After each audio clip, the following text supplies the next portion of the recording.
3, 2, 1, go.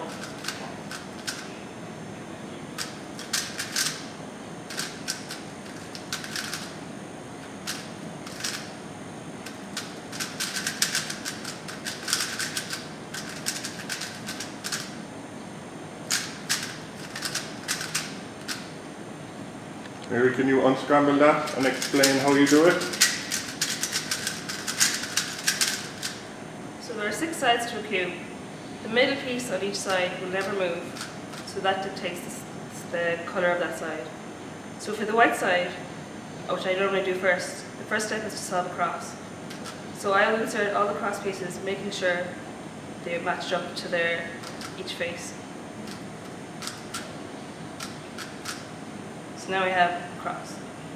Then I pair up the pieces so that the first 2 layers are done simultaneously. So these are paired and then they can be inserted into the correct slot.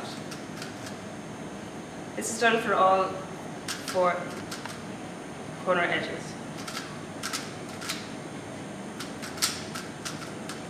Then for the second last step, I have memorized 9 algorithms to make the top face all yellow.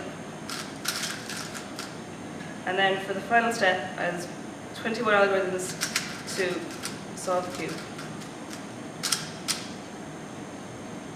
Thank you.